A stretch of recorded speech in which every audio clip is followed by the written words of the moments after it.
In this first video, we're going to be discussing how to access and utilize what a lot of people would refer to as arcane energies or mystical energies, whatever. This applies to basically everything. It doesn't matter what you want to call it. You can call it reiki, you can call it chi, ki, spell casting, prayer, mind powers like telepathy or telekinesis, any of this stuff.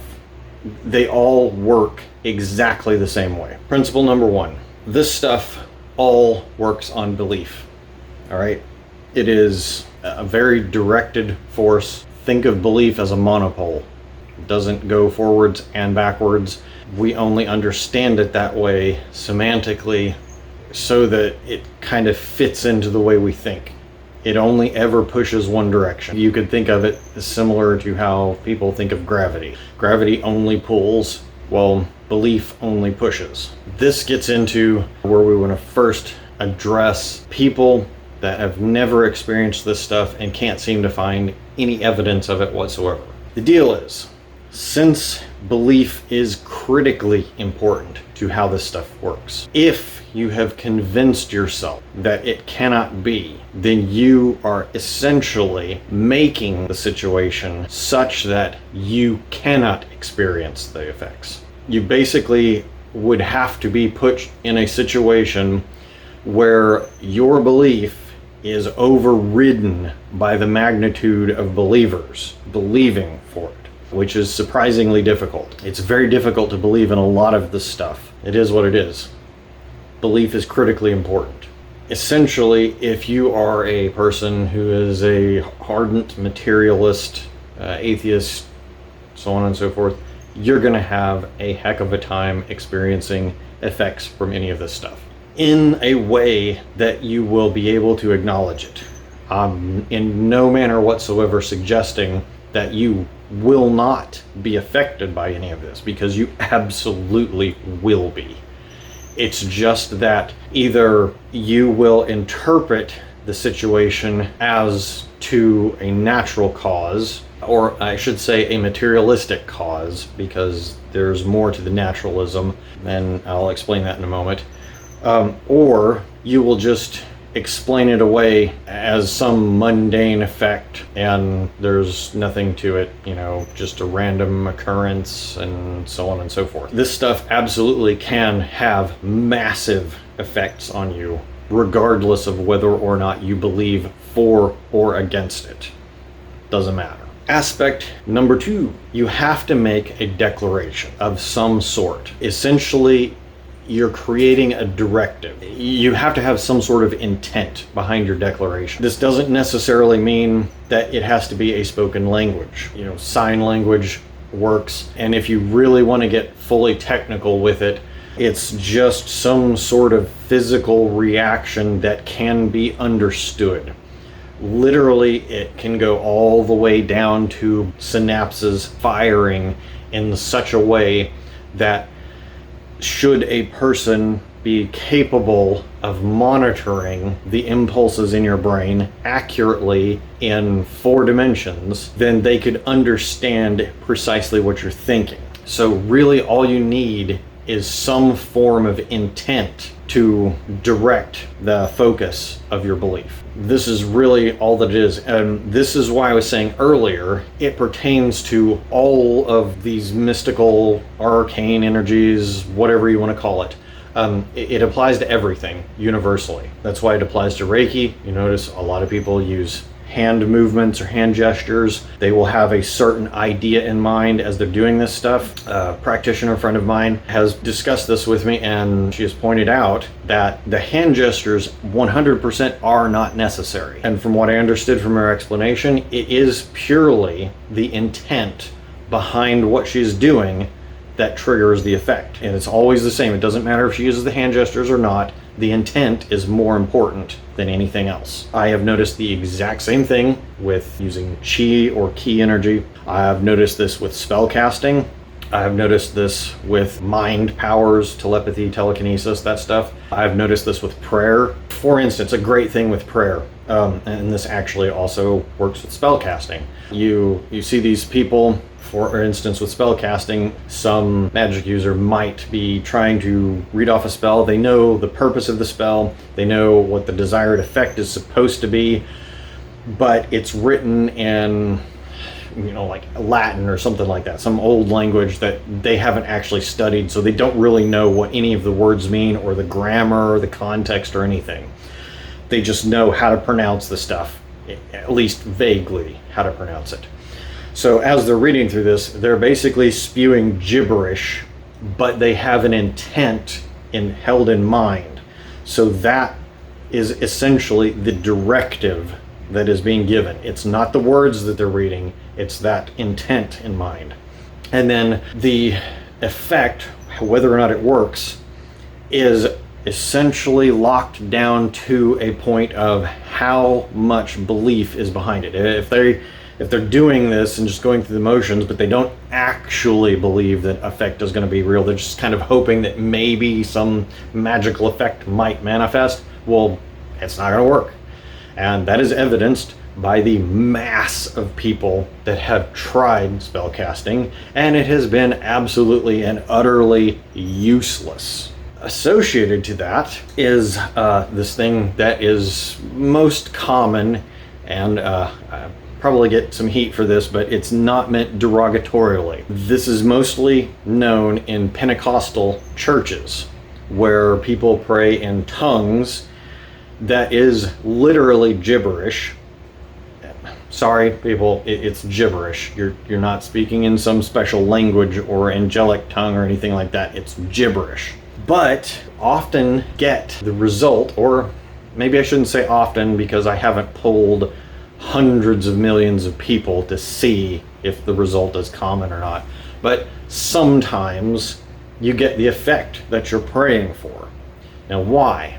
It's because, number one, you have a specific intent in mind when you're praying. You have a desire for whatever outcome that you want. As long as you hold that in mind and you maintain a positive belief that whatever it is you're praying for is absolutely 100% going to happen. You don't care how, you just know that it is something that God is going to grant you your request, and you get it.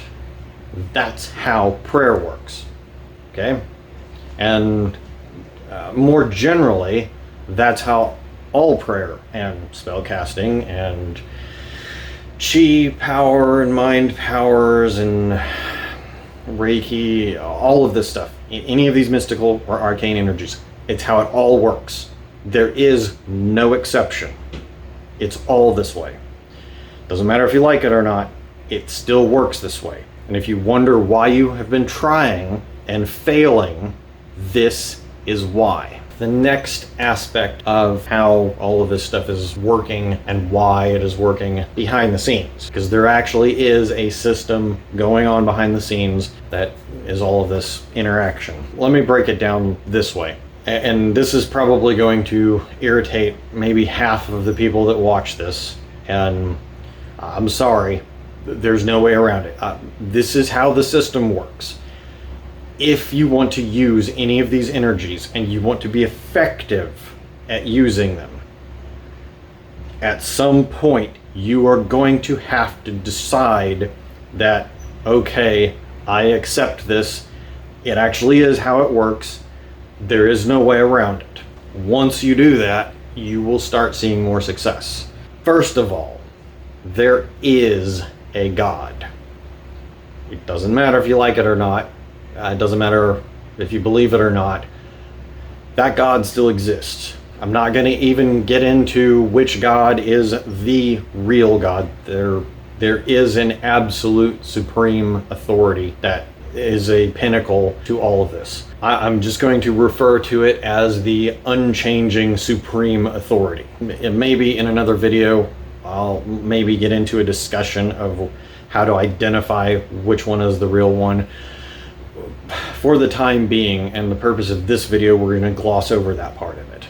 It is very important to you, but we're not going to address that at this time. The fact of the matter is, the spirit realm, which is the other larger portion of reality that most all materialists refuse to acknowledge, unless you understand that this is a huge portion of it, you're always going to be missing out on part of everything that's going on. And you're going to be missing out on the larger part. How does this actually work behind the scenes? What makes all of this stuff functional and force things into the physical realm? Because that's really what you're doing. You're doing your thing, chi, reiki, spellcasting, praying, whatever it is, with the intent to force a change in reality. Okay? That's literally what you're doing. And I say reality most specifically referring to the physical aspect of reality, not the entire aspect of reality, although you are also making changes on the spirit side, but that's not quite as obvious. Generally, if you're listening to this video, that's not usually what you're looking for answers on. How do we actually deal with what's going on behind the scenes? Well, what I have determined is the best and most accurate way for us to understand what is going on behind the scenes is to view the spirit realm and how we interact with it as if it is an interaction with a government. Yeah, woohoo! Everybody's going to be happy about that. So, unfortunately, it is the most accurate representation of what's going on behind the scenes. You have to have some sort of declaration of intent, which is, speaking something and then holding that intent in mind, or you make some sort of sign language, or if you are completely incapacitated but you can have thought, then you are capable of interacting with this. And you can have intent and then focus your belief in a direction.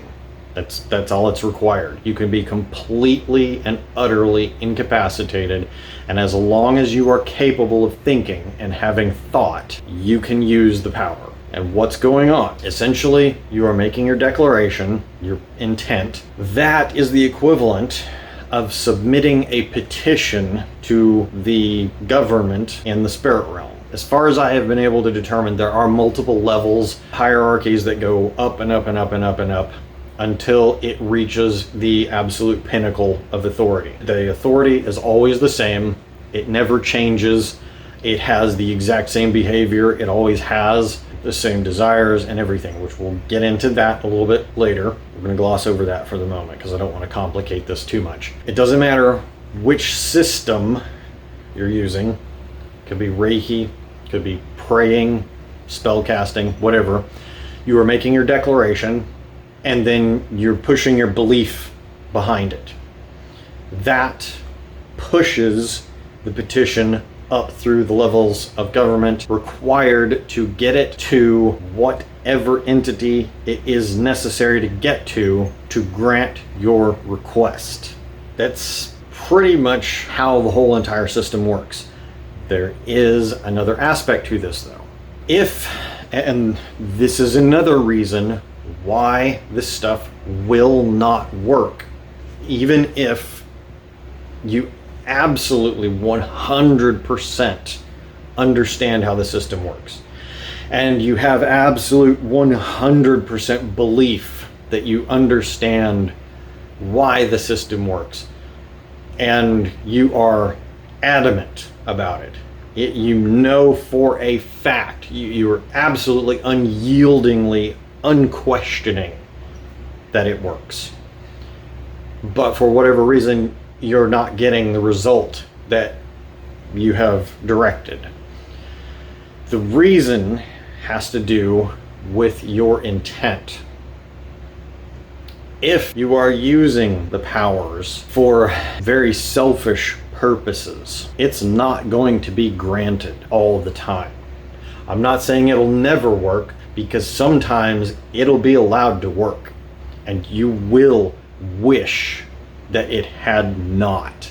You are going to so very much wish that your request has been denied. What happens when you make a request, when you petition the spiritual government? We'll just call it that so that I don't have to list off the different types of methodology every single time. So when you petition the spiritual government, what goes on behind the scenes is that it goes up through the stages until it is either granted or denied, based on the reasoning behind what's going on.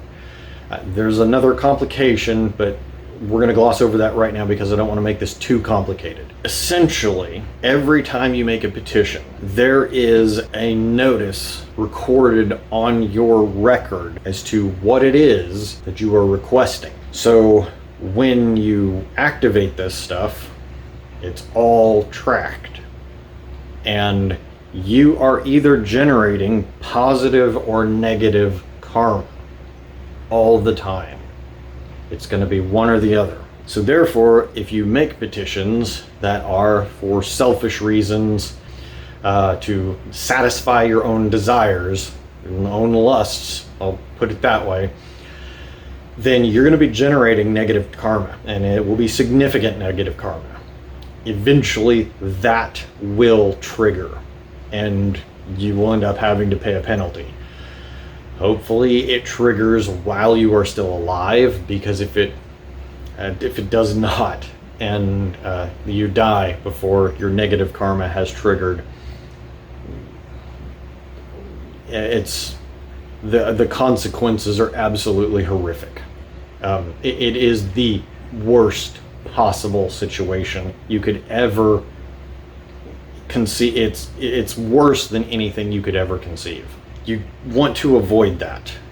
And you've probably seen, or at least heard, of people that they basically used their powers, and they call themselves black magicians or black wizards or whatever they prefer, and they use their powers to do bad things to people, so on and so forth, and they all generally look quite sickly. They have health problems, so on and so forth.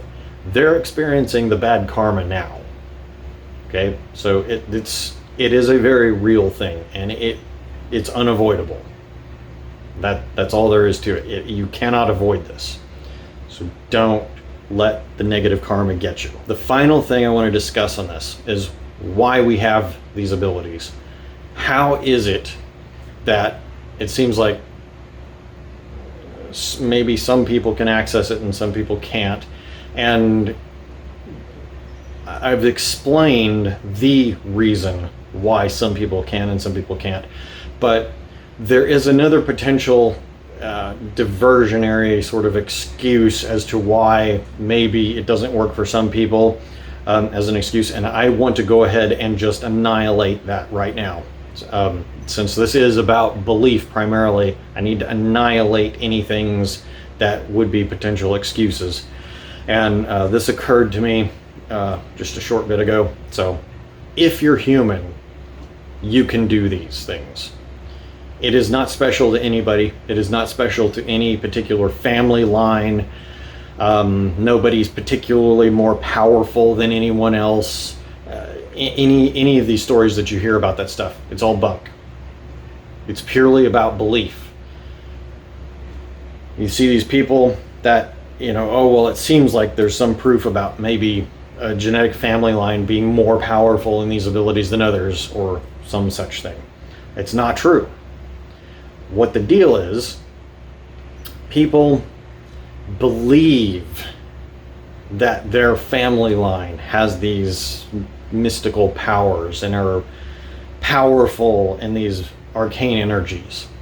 And so that is a belief that they have through family tradition, and they have essentially convinced themselves and everyone around them that they have special powers, whereas other people don't. It's not true. Period. It's all about belief. Don't allow anyone to convince you that you don't have the ability to do this, whereas they do. It's all wrong. And don't let anybody convince you that it has something to do with some sort of neural architecture in your brain or somewhere else in your body, anywhere, whatever. It has nothing to do with this. What it boils down to is humans are created in the image of God. This is how God is. It's how he works. States and has a declaration of intent and then puts belief behind it, and it forces it into reality. One of the best records of this in an ancient text would be probably that in the Bible in Genesis in the beginning. God created the heavens and the earth.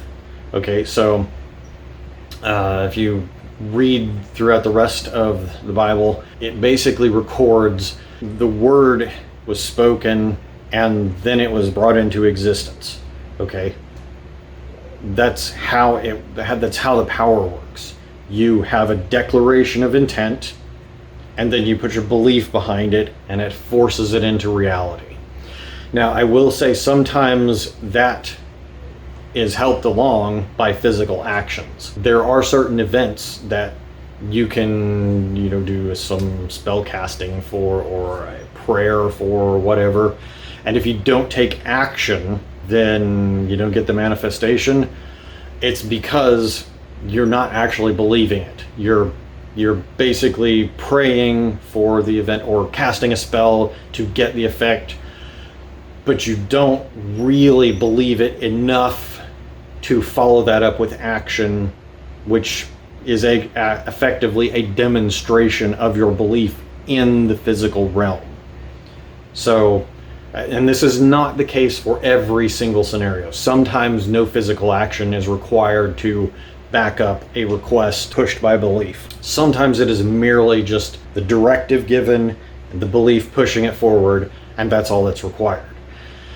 Other times, there are other major events. Actually, this video is one of these. I've had this idea for a while and have been debating on whether or not it should be done.